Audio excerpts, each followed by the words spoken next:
समस्त प्रिय भैया बहनों का केमिस्ट्री बूस्टर अड्डा पर स्वागत है। आज की इस क्लास में हम बात करेंगे कक्षा 10 विषय विज्ञान में भाग रसायन विज्ञान की, और उसमें शुरुआत करेंगे पाठ 2 अम्ल, क्षारक एवं लवण। अम्ल, क्षारक एवं लवण इंग्लिश में भी हमें ध्यान रखना चाहिए, एसिड, बेस एंड साल्ट।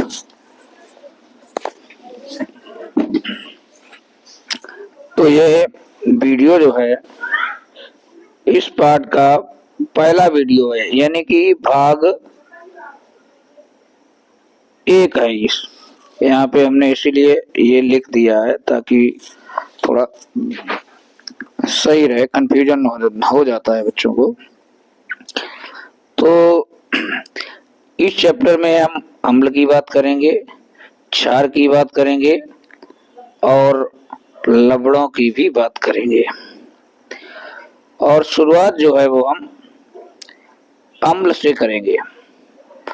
पहले नंबर पे हम अम्ल का अध्ययन करेंगे और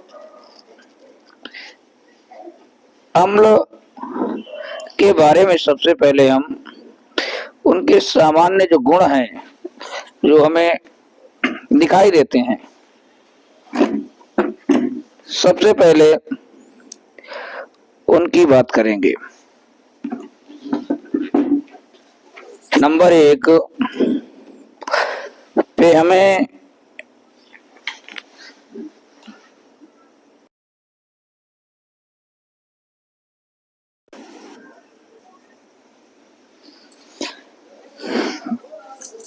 माफी चाहते हैं, लाइट थोड़ा गड़बड़ हो गई थी।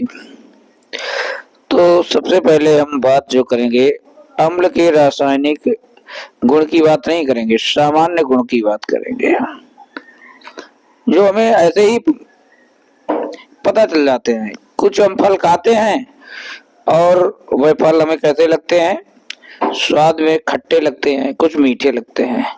और अगर जो फल स्वाद में खट्टे लग रहे होते हैं तो उनको हम अम्ल के अंतर्गत रखते हैं। तो पहला इम्पोर्टेंट पॉइंट ध्यान रखना है हमें कि अम्ल खाने पर यानी कि स्वाद में कैसे होते हैं, खट्टे होते हैं।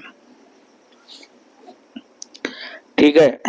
दूसरा जो इम्पोर्टेंट पॉइंट है, ये बहुत इम्पोर्टेंट पॉइंट है, ये हमें ध्यान रखना है और ये बहुविकल्पीय प्रश्न में भी कई बार पूछा जा चुका है। अम्ल नीले लिटमस पत्र को लाल कर देते हैं। ठीक है, ध्यान रखना है, नीले से क्या कर देते हैं, लाल कर देते हैं। जो नीला लिटमस पेपर है, ठीक है, वो उसको लाल कर देते हैं। तो यहाँ पे आपको थोड़ा इतना ध्यान रखना है कि अम्ल, यहाँ से आप लिख लें नीले, ठीक है, और नीले ही क्या कर रहे होंगे, लिटमस पत्र को लाल कर देते हैं। ठीक है, क्योंकि वहां पे कई सारे विकल्प जो होते हैं वो दिए रहते हैं और कंफ्यूजन उसमें कर देते हैं। तो इसलिए यहाँ पे अम्ल में देखिए, इसकी थोड़ी सी ट्रिक देख ले। हम जो ध्यान रखते हैं, अम्ल में 3 राष्ट्र में लाल ला है, तो ये अम्ल जो होते हैं, ठीक है, यहाँ भी नीले उच्चारण में निकल रहा है, तो यहाँ भी ला आता है। और ये नीले जो है किस में बदल जाते हैं, लाल में बदल जाते हैं। यहाँ तो लाल ला शब्द आता ही है। ठीक है, तो ये कॉम्बिनेशन जो ला का बन रहा है,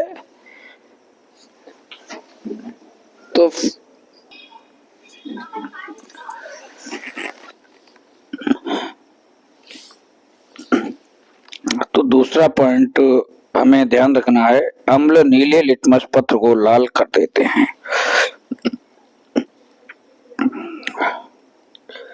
ठीक है, तो बहुत इंपॉर्टेंट पॉइंट था। इसकी जांच के लिए, किसकी जांच के लिए? अम्ल की जांच के लिए मेथिल ऑरेंज एवं फिनाप्थेलीन का प्रयोग किया जाता है। ये भी इम्पोर्टेंट पॉइंट है, एक एक पॉइंट बहुत इम्पोर्टेंट है परीक्षा की दृष्टि से। तो यहाँ पे एक बात समझ लीजिए, फिनाप्थेलीन पढ़ा जाता है लेकिन ला यहाँ पे बनता है आधा, वो साइलेंट होता है। ठीक है, तो अंडरलाइन हमने इसको कर दिया। तो 3 पॉइंट ये हमें ध्यान रखने चाहिए सामान्य गुण के रूप में। और इसके बाद बहुत मुश्किल है आपसे सामान्य गुण पूछे जाएं, लेकिन अम्ल की समझ विकसित करने के लिए, ठीक है, तो सामान्य गुण भी पता होने चाहिए। और मुख्य रूप से आपसे बात की जाएगी अम्ल की परिभाषा की, उनके रासायनिक गुणों की और उपयोग की। तो नंबर 1 पे हम बात करेंगे अम्ल की परिभाषा की। यानी कि इसमें देखेंगे अम्ल के एग्जाम्पल हम देखते हैं और इनको विलयन बनाया जाता है। तो ये H प्लस और Cl माइनस में, यहाँ पे हाइड्रो HCl जो है H प्लस Cl माइनस में टूट गया है। इसी प्रकार से H2SO4 जो है 2H प्लस और SO4 माइनस में टूट गया है। HNO3 H प्लस और NO3 माइनस में टूट गया है। CH3COH ये H प्लस CH3CO माइनस में टूट गया है। तो यहाँ पे यौगिक जो है वो धनायन और ऋणायन में टूट रहे हैं। यानी कि लेकिन हम जो है अम्ल की पहचान जो है धनायन को देख के करते हैं। और हमें यह ध्यान रखना होता है कि अम्ल जो होते हैं वो विलयन में हाइड्रोजन आयन देते हैं और दूसरा आयन नहीं देते हैं। दूसरा आयन मतलब धनायन नहीं देते हैं, ऋणायन तो देते हैं, दूसरा धनायन नहीं देते हैं। ठीक है, तो इस बात को यहाँ पे ध्यान रखना है। तो परिभाषा देखेंगे, अम्ल वे पदार्थ हैं जो जलीय विलयन में hydrogen ion H plus ion देते हैं तथा हाइड्रोजन आयन के अतिरिक्त अन्य कोई धनायन नहीं देते हैं, अम्ल कहलाते हैं। ठीक है, अम्ल कहलाते हैं।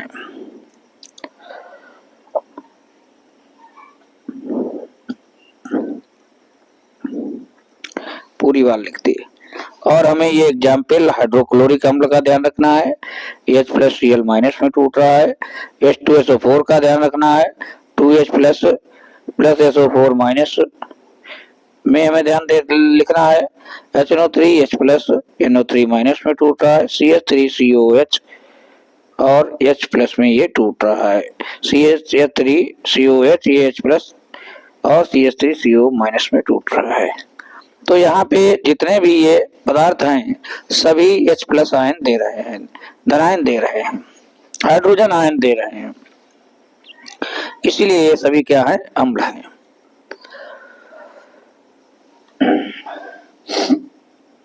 देखिए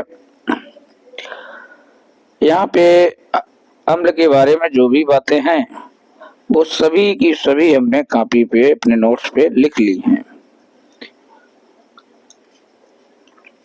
और ऐसा हमने इसलिए किया है ताकि छात्रों का जो समय है वो खराब ना हो।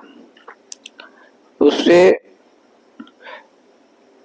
आपका जो सिलेबस है लिखेंगे तो आपके सामने काफी समय आपका खराब होगा।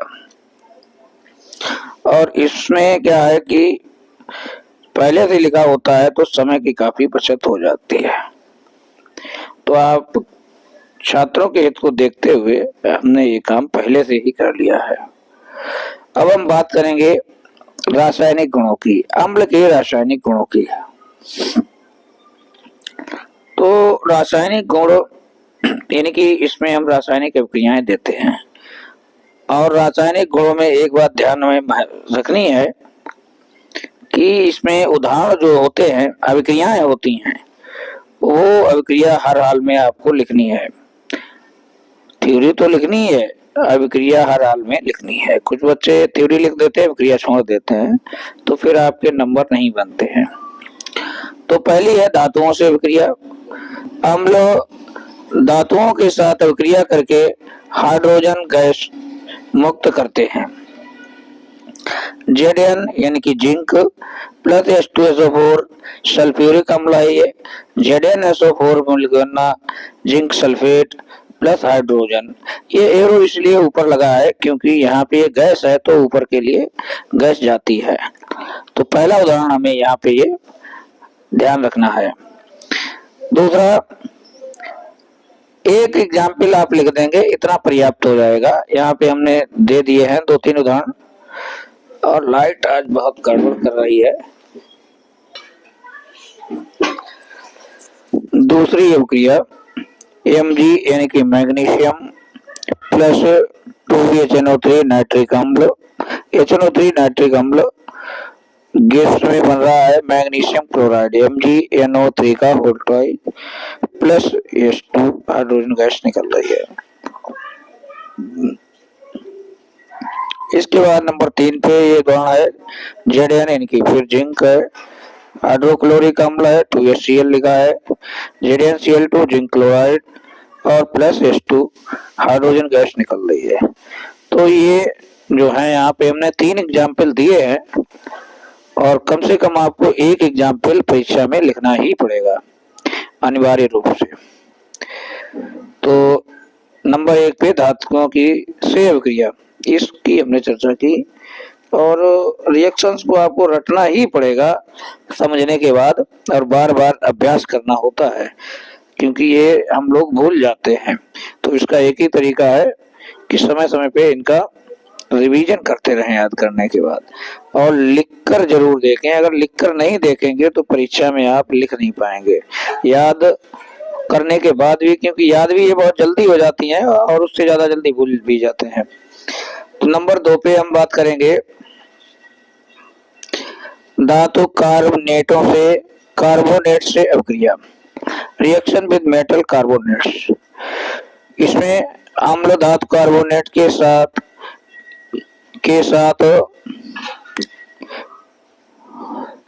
नहीं लिखा, लिख दिया, साथ क्रिया करके लवण और जल बनाता है, कार्बन डाइऑक्साइड मुक्त होती है।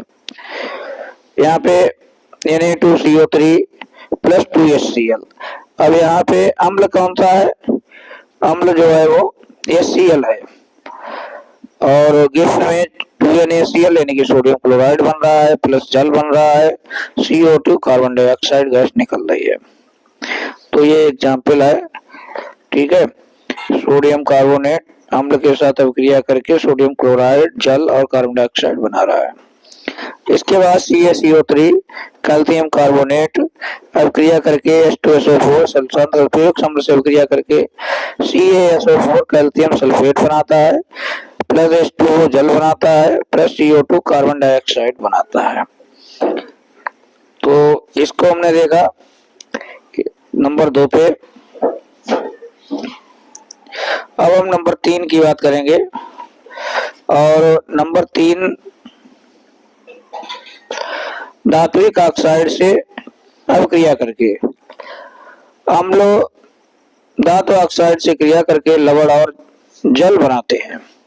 CuO copper oxide, 2HCl hydrochloric अम्ल, गिफ्ट में क्या बन रहा है CuCl2, CuCl2 प्लस H2O, ये जल बन रहा है। कॉपर क्लोराइड और जल बन रहा है। ठीक है, यहाँ पे भी HCl ये है अम्ल है। तो अम्लों के ये तीन ये हमने रासायनिक गुण यहाँ पे चर्चा की है। ज्यादा से ज्यादा आपसे दो ही पूछे जाते हैं। इसके बाद अम्लों के उदाहरण, तो अम्ल कुछ हमें ध्यान रखने हैं। हाइड्रोक्लोरिक अम्ल HCl, सल्फ्यूरिक अम्ल H2SO4, नाइट्रिक अम्ल HNO3, एसिटिक अम्ल CH3COOH। ये उदाहरण जो है अम्लों के, हमें अम्ल की परिभाषा के बाद भी लिख लेना चाहिए एक बार वहां पे भी, तो ज्यादा बेहतर रहेगा। इसके बाद हम बात करेंगे नंबर, अब है उपयोग का, अम्ल के उपयोग। तो यूज ऑफ एसिड्स, उपयोग, अम्लों का उपयोग प्रयोगशाला में अभिकर्मक के रूप में भी किया जाता है। ठीक है, जैसे H2SO4 है, HCl है, तो ये अभिकर्मक के रूप में प्रयोग किए जाते हैं। कक्षा 12 में किसी की भी पहचान करने के लिए अभिकर्मक का प्रयोग किया जाता है। तो इसके अतिरिक्त अम्लों का उपयोग धातु शोधन में, विस्फोटकों का निर्माण, औषधियों के निर्माण, कृत्रिम रेशे बनाने, वॉशिंग पाउडर के निर्माण में किया जाता है। तो मुख्य रूप से ये हमने उपयोग लिख दिए हैं। इतने उपयोग हम लोगों को कर लेने चाहिए। और इसके बाद भी अगर आपसे चर्चा की जाए उपयोगों की, खास तौर पे आपसे अगर प्रश्न में पूछ ही लिया जाता है कि हाइड्रोक्लोरिक अम्ल के उपयोग बताइए, या नाइट्रिक अम्ल के कुछ उपयोग बताइए, या सल्फ्यूरिक अम्ल के उपयोग बताइए, तो ऐसा बहुत कम होता है। तो उन पे भी हम बात कर लेंगे और किताब में ये दिए हुए भी हैं, तो उनको हम थोड़ा देख लेंगे। पहले हम जो बात करेंगे वो कर लेंगे हाइड्रोक्लोरिक अम्ल के उपयोग। हाइड्रोक्लोरिक अम्ल के उपयोग, तो हाइड्रोक्लोरिक अम्ल के उपयोग क्लोराइड, विभिन्न प्रकार के क्लोराइड तथा क्लोरीन गैस बनाने में। नंबर 2 पे है कलई करने से पहले लोहे की सतह को साफ करने में। कलई करने का मतलब है पेंट करने से, लोहे पे पेंट करने से पहले लोहे की सतह को साफ करने में। और नंबर 3 है वस्त्र उद्योग में, कपड़ों की रंगाई में। ठीक है, तो ये हाइड्रोक्लोरिक के उपयोग है। इसके बाद हम नाइट्रिक अम्ल के उपयोग की बात करेंगे। नंबर 1 सोने तथा चांदी के शोधन में। नंबर 2 उर्वरक, विस्फोटक, रंग तथा औषधियों के निर्माण में। नंबर 3 हाइड्रोक्लोरिक अम्ल के साथ मिलाकर अम्लराज बनाने में। और इसके बाद हम बात करेंगे सल्फ्यूरिक अम्ल के कुछ उपयोग भी है। और वैद्युत अपघट्ट के रूप में, जो बैटरियों में, लेड बैटरियों में भरा होता है, वो क्या होता है सल्फ्यूरिक अम्ल होता है। पेट्रोलियम उद्योग में शोधन के लिए। और नंबर 3 है उर्वरक, प्लास्टिक, कृत्रिम रेशे, वॉशिंग पाउडर बनाने में। तो ये कुछ उपयोग जो है महत्वपूर्ण उपयोग है, इनकी हमने चर्चा की है। तो ये आपको एक साथ हमने तीनों दिखा दिए हैं। आप इसके चाहे तो स्क्रीनशॉट ले लें, एक बार पढ़ लें। इतना तो आपको तभी लिखना है जब आपसे स्पेशली यही क्वेश्चन पूछ लिया जाए। ठीक है, बाकी हमने जो आपसे उपयोग बताए हैं उतने ही पर्याप्त हैं जो लिख के बताए हैं। ज्यादा के लिए ये थोड़ा हमने बता दिया है। अब हमने बात की है यहाँ पे अम्ल के बारे में, तो अम्लों की चर्चा कर ली है। और आज के वीडियो में इतना ही। देखने के लिए धन्यवाद। Like, share, comment. Thank you.